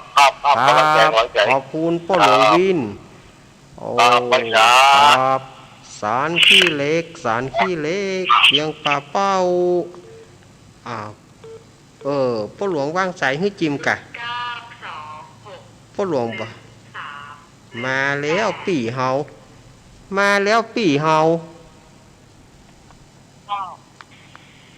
นี่ล้านละผมละฝีคนงามบ้านน้ำตาลมาแล้วกะท่านมาปั๊บเจพอดีค่ะฝีคนงามบ้านดอนตาลมาลีมาแล้วกะโอ้ละเจ้าต้องการอะไรฟังก่อนได้ส่งไปเถอะเนาะกามันหยอดดีนะรับฟังก็ว่ามันรับอ่ะหรือว่ามันรับก็ตามมาบอกนี่มันจะสิ้นยามันถูกจะมาเล่นก่อนจะมาอย่างก็ว่าอย่างก็จะเป็นวันศิลาเลิกก็บอกมู้จะนามันถูกมันได้ตังซื้ออ่ะบอกมู้จะนาปี่คนงามคนงามบ้านตอนมาลีมู้จะนาก็ป้องถ่ายนี่เดี๋ยวมันจะหายเนอะเจ้าอันที่กันเนอะนมัสการเจ้าสวัสดีเจ้าเจขอบคุณเนอะแต่วันนี้ป้นได้บัตรตาเสือหลายหน่วยแล้วหรอวันนี้นะได้บัตรตาเสืออย่างไรก็ลูกยอ เออ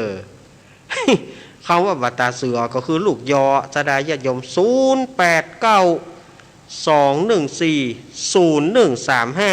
0892140135มีอยู่ก่อหาเอาละเนอว่างละเนอว่างละเนอ0892140135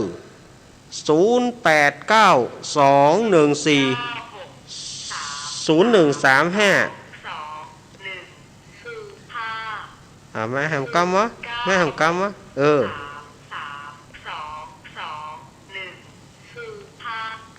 เจริญพรติดแล้วมาจากการเฮ้ย ยายพร ยายพรข้างกับแปลงงวด ยายพรมาแล้วยายพรมาแล้ว แม่นยายพรข้างกับแปลงงวดว่ะ ตามเจ้าละ ฟังแต่เจ้าละ วันนี้เป็นมวยแกน วันนี้ไปมวยเตนวันนี้นะยายพรยายพรยายฮะ หลวงว่าหลวงรู้ว่าอ่ะว่าปึ๊ดจะมาอยู่เป็นแบบอยู่เจ้าคนป่นติดธุระป่นไม่ได้มาสักกอม น่าว่ะยาย จะได้ก็ฟังลูกฟังได้วันการน่ะ วันการนั่นเนาะฟังวันการเนาะยายพรเนาะอีกอะไอ้เสาเมื่อกี้กูเห็นมั้งเสาติดแถมเนาะเนาะล่อยายพรเฮานี่นะแน่นะแกจะฟังไปเรื่อยๆอ่ะครับฟังไปเรื่อยๆแล้วก็จะฟังมันเอาคูนั่นแหละปะว่าจังกับจังก้มครับขอบคุณยายพรเนอะขอบคุณนักๆเนอะยายพรยายพรขอบคุณเนอะยายพรยายพรร้องงัวแดงสันกำแพงเชียงใหม่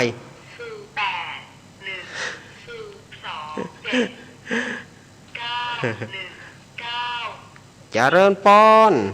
เจ้ากรรมจ่าเจ้าเน่แม่จุกเกี้ยวแล้วว่าแล้วมาแล้ว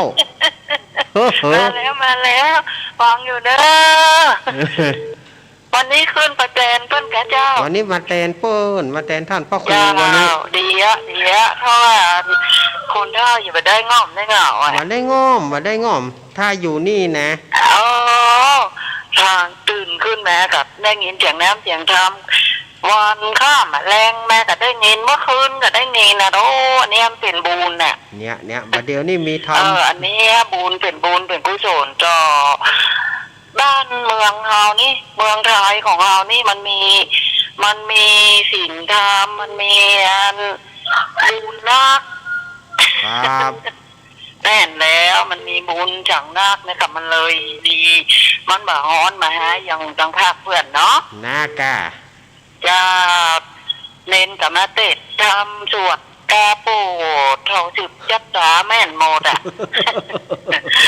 จ้าฟังเดินเน้นเนอติดตามเจ้าครับกราบไหว้สาจัดตู้เจ้าแม่สุเกี้ยวสอนศรีนุสรศรีราพรศรีเตี้ยเปิ้นว่าก็ได้ฟังธรรมม่วนเปิ้นว่าดีละแม่เหยเจริญพรแม่จันสมนวัตกรรมเจ้าอีกะถ้ามานี่ไข้หัวก่อนละแม่จันสมนี่นะรุดไปหลายรอบแล้วนะรุดหลายรอบแล้วเนาะรุดหลายรอบรุดแม่เพราะอำพรกำละหลายรอบ3 รอบแล้วน่าแบบว่าเล่นรักมีเกิดว่าอันเปิดนั้นมีอย่างละมีเงินเย็นกับวัดแต่ยังตานอยู่ลูกเงินเย็นยุคตานอยู่วัดแต่ตานอยู่เปิ่นมีเงินเย็นไปเยิมกันนั่นนะมีกันเปิ่นเงินเย็นแต่ลูกเปิ่นสล้อจอซึ่งจ้อยชอกันวันนะฝ่ายจ้างซึ่งก็เอาซึ่งไปดิดฝ่ายจ้างสล้อก็สล้อไปดิดน่าละเอาสล้อไปสีเอาสล้อไปสีสาวงามแต้เพื่อเอาสล้อไปหยอกสาวเจ้าเดี๋ยวนี้เป็นว่ามันมี เดือนเนาะว่ายังอ่ะปิ๊กตูดบ้านแน่นแท้ มามีพ่อหยังเจ้ามาขันรับอี เนี่ย เจ้ามันได้รับ ก่อนต้นม่วนได้ลูกเขาบอกเป็นชาวที่เนี่ยก็บอกม่วนนะคะ โอ้ม่วนแน่ม่วนแน่ เจ้า มันหลังจากปี30เข้ามาเนี่ยหลังจาก30เข้ามานี่มันก็เริ่มจางไปแล้วบ่มีหยังละ เดือนนี้เก็บตกเก็บตังเก็บถ้วยเก็บจานตัวลุกขำมาปิดบ้านหมดวะ ปิดบ้านหมดแต่สมัยได้สมัยนั้นเนาะ สมัยได้สมัยนั้นนะ เจ้าเชื่อกำลังใจนะเจ้านะพระการเจ้า ขอบคุณแม่จันสมนี่เนี่ยแม่จันสมนี่อารมณ์ดีตลอดนะดอกแม่จันสมนี่อารมณ์ดีตลอดอะไข้หัวคึกอะมาแล้วแม่เพนมาแล้วแม่เพนโดนเขาดีดเนอะเอาเจริญปอน ไหว้จานลุงยินหนูเน้นครับ เอ้าว่าจะได้หา ฟังคนของมนแท้เนาะ อันนี้จากไหนป่อ จากอนุสรณ์ที่ครูบา อนุสรณ์4ครูบาป่อหยัง ก็นานเจย ป่อหนานเจยอีเนาะ ครับ โอ้อนุสรณ์4ครูบาพระบาทเจ้าข้าเนาะอุ้ยหนาน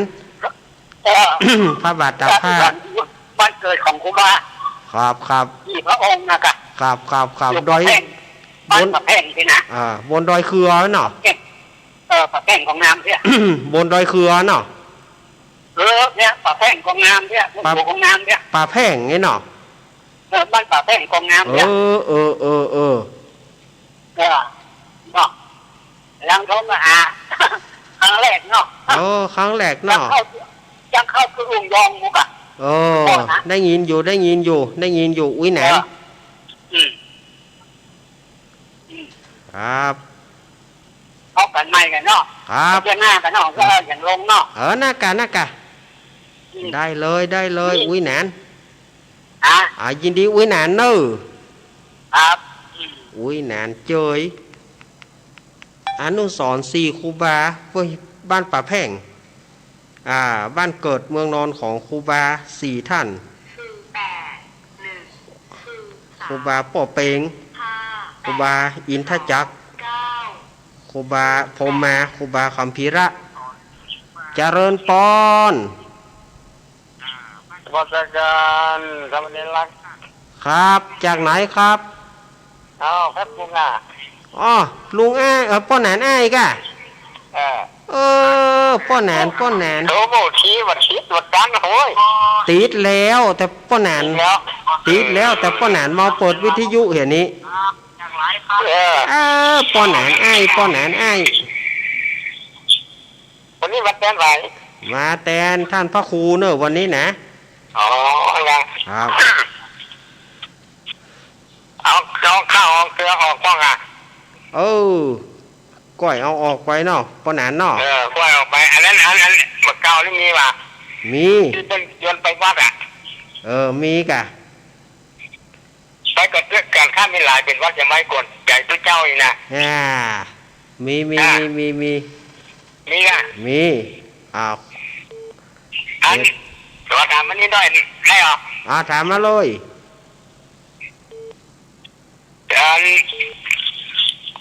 มันเป็นปัญหาธรรมนะปัญหาธรรมมาปัญหาบ้านมาเลยอย่างก้อนไหนกันลืมไม่ได้จะถามกันยังลืมเลยก็ขึ้นได้ก็ลืมไปหมดอย่างก็เดียวเดี๋ยวได้ละ4 คนหาม3 คนแห่คนหนึ่งนั่งแค่แห่หน้านำไปได้เดี๋ยวตอบเพื่อนเนอะเดี๋ยวตอบเพื่อนนะมันหนึ่งกันข่าวเดี๋ยวตอบเพื่อนเนอะยินดีป้อแหนนเนอะป้อแหนนอ้ายบ้านแพะโป่งนี่ป้อแหนนอ้ายป้อจานแหนนอ้ายบ้านแพะโป่งเหล่าเงา แม่ในกระแพร่โป่งนี่ก็ตำบลเราแยวกันนะเนาะบ้านโฮงเราปูนเปิ้นถามมามีก็ญาติโยมโทรเข้ามาวันนี้ 92 โอ้ 131 ปี่เฮาปี่ว่ามาเลย แม่เพนโดนเด้งไปเหรอ แม่เพนโดนเด้งไปเหียตะกี้ แม่เพนเข้ามาใหม่เหรอก็เติมหานะแม่ เนาะ เพนเข้ามาใหม่เนอะ ครับ จ้า แม่เพนโดนเด้งไปเหียตะกี้เข้ามาใหม่เนอะเดี๋ยวอันนี้แม่นะแม่นะแม่เพน ว่าเจ้าเน้นแม่เพนนี่กำลังใจเด้อก็จะที่สบายใจเด้อ แน่กับเพื่อถามว่าแม่เพนโดนเด้งไปเหียมาใหม่เนอะ คิดใจว่าเน้นมันหลุดเนาะเป็นทางก่อนพอได้เน้นเด้อ ครับ อันนี้ทานของหวานเนาะว่าเจ้า ขอบคุณครับแม่เพนแม่เพนคนสู้ชีวิตเนี่ยมาละมีก็แหมีก็แหวะ วันนี้อาตมาก็มันง่อมอกง่อมใจนะสดายญาติโยมมาถ้ามีกำลังใจก็จะอยู่กับพระแถมเอาเจ็ดอย่างกี้เอาเหรอได้ก็7 0857เอาบ่ฮู้ลันเนอมาไหม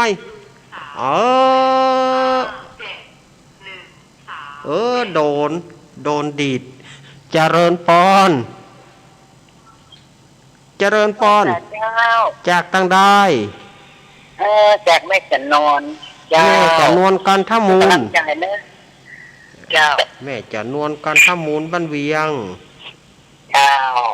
กำลังใจเนอะแม่เป็นกำลังลงไปกำลังใจเนาะ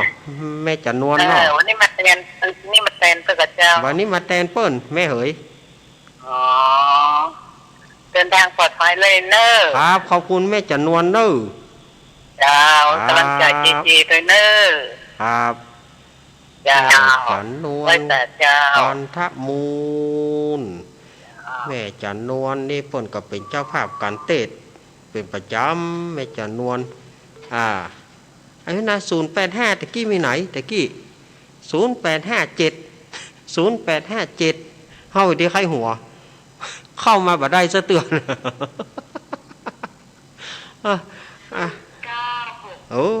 เอาโลกเจริญปอนว่าจะเจ้าลูกเน้นวันนั้นที่ว่าเอาน้ำมนต์ได้ใจดีเจ้าได้แม่วังประจำนะแม่อยู่ไหนบ้านบวกหางดงเจ้าบ้านบวกหางดงวันเสาร์วันที่ตกฟังเป็นยกรายการแกฟังทุกองค์นะเจ้า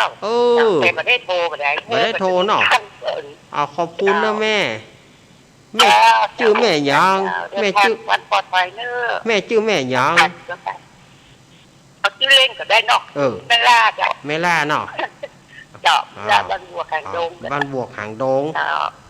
เจ้าฟังเอาละอาตมาจะยุดสายก่อนเนอะเพราะว่า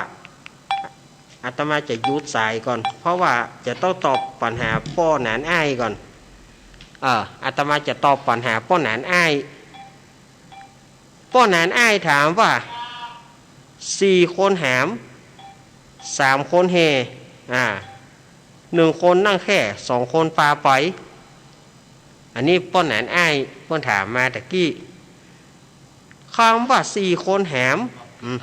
4 คนหามนี่มันก็เขาจะแปลว่าพรหมวิหาร4ก็ได้นะเมตตากรุณามุทิตาอุเบกขาก็ได้ถ้าเราจะมาแปลเอาป้อหนานเนาะ3 คนเฮก็คือตุง3 หางนั่นนะอันนี้จังตุกของอนัตตาตุง3 หางเขาจะเอาเกี้ยวตั้ง3ก็ได้คำว่าเฮนี่หมายถึงเขาจะเอาเกี้ยวว่าเกี้ยวตั้ง3นำหน้าก็ได้ แก้วตังสามน้ำหน้าก็ได้หรือว่าจะอู้ว่าตุงสามหางก็ได้มันก็มี3อย่างนั้นนะ1คนนั่งแค่ก็คือตัวเฮานะเปิ้นหามไปมงยงบางอย่างมงยงบางอย่างแล้วก็2คนปาไปก็คือบุญกับบาปบุญกับบาปบุญเอาไปบาปเอาไปบุญนักถ้าว่าได้ทำบุญจำศีลเมตตาภาวนาบุญก็จะเอาขึ้นสวรรค์ถ้ามีบาปนักฆ่าสัตว์ตัดชีวิตลักของเปิ้นประพฤติผิดในกามจุเปิ้นตกเบี้ยเสียของดื่มกินเหล้าสุราเมรัยอันนี้ก็บาปจะเอาไปอันนี้ จะถูกประถูกหมูนะป้าหนานอาตมาก็ว่าเพราะว่าแก้ปัญหาเฉพาะหน้าเพราะว่าป้าหนานถามมาอาตมาก็ตอบไปเอียนเนอ ตอบไปเอียนเนอป้าหนานได้สบายใจเนาะเขาว่า4คนหาม4คนก็คือพรหมวิหารละทั้ง4นั่นนะเมตตากรุณามุทิตาอุเบกขาเป็นพรหมวิหารทั้ง4เปิ้นหามไปไหนมันก็มี3คนแห่เหาะตุง3หางกวาดแกงไปเครื่องก็เอปลาไปอันนี้ตุง3หาง1คนนั่งแค่ก็คือตัวเฮานั่นนะเปิ้นเอาใส่แค่สมัยก่อนนี่เปิ้นแปลงแตะหามหรอแปลงกันหามบ่ได้ใส่ล้ออย่างบ่เดียวสมัยก่อนนี่หามหัวหามใต้หามศพไปเผา จะแย่งใดเขาว่าสมัยก่อนคนหามศพเนี่ยสุมาเนอะจะเอาตั้งหัวก็กลัวมันเลือกตาเข้าใส่จะเอาตั้งตีนก็กลัวมันตีนตั้ง หามศพสมัยก่อนลำบากมันบ่ใช่มีประสาทบ่ใช่มีอย่างมีเมียวควบเปิ้นแปลงเมียวแปลงเมียวตารางข้างเขาควบไปเนาะเมียวควบลองเปิ้นแปลงควบตารางข้างไว้จะเอาตั้งหน้าก็กลัวมันเลือกเอาตั้งหัวก็กลัวมันเลือกตาเข้าใส่เอาตั้งตีนก็กลัวมันตีนตั้งหัวอย่างใด โคนหามสมัยก่อนมัน ลำบากลำโตดนะสมัยก่อนหามศพหามซากมันจะมีประสาทอะไรอย่างโดยเฉพาะอย่างยิ่งถ้าตายเมื่อคืนก็ไปเมื่อคืนนั่นนะฝากกอบหน้าถ้าว่าเป็นโรคภัยไข้เจ็บนี่นะมันบะเดียวมันก็มาได้อย่างโควิดเหมือนกันนะถ้าตายบะเดียวหมอก็ตุ้มหื้อไว้ตายหมอก็มาจัดการมันก็เหมือนกับมันเป็นโรคระบาดมันเป็นโรคระบาดเนี่ยสมัยก่อนนั่นนะถ้าตายเมื่อคืนก็ไปกับเมื่อคืนนะมงยงมังยังไปปลากับไปหมาเห่าส่งมันอันนี้มันจะมาเป็นอย่างอี้เนอะอุ้ยหนานป้อหนานอ้ายเนาะมันจะมาอย่างอี้ว่าไปว่ามาศรัทธาญาติโยมเหยเวลาหมดละศรัทธาญาติโยมกำลังอู้ม่วนเวลาหมดละ เอาละอาตมาก็คงใจหยอบยั้งไว้เพียงแต่อี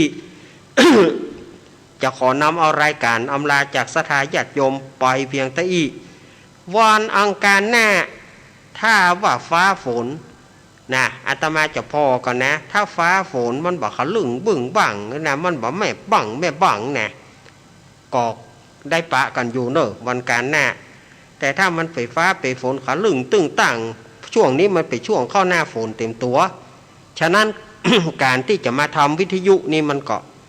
อีกหน่อยนะถ้าในช่วงเนี่ยจนถึงตุลาพวกนะญาติโยมถึงตุลาพวกนะการที่จะมาจัดรายการมันจะอันตรายหน่อยอย่างอาตมาจะมานี่อย่างช่วงเข้าพรรษานี่อาตมาก็อาจจะมาแต่อาจจะมาค่ำช่วงเข้าพรรษาจะต้องสวดมนต์เนาะถ้าช่วงเข้าพรรษาจะต้องสวดมนต์สวดหยังอาตมาคงจะไม่ได้มายามเจ้าคงจะต้องมาค่ำเพราะ อันนี้เขาก้อยว่ากันทำกรรมเนาะอันนี้อนาคตการภายภาคหน้าก้อยว่ากันทำกรรมวันนี้ขอศรัทธาญาติโยมอยู่ดีมีสุขอยู่ดีกินหวานตานต้มเหมือนกันจู้ปู่จู้คนเนอจัตตาโรธรรมาวัฏันติอายุวันโนสุขังปะลัง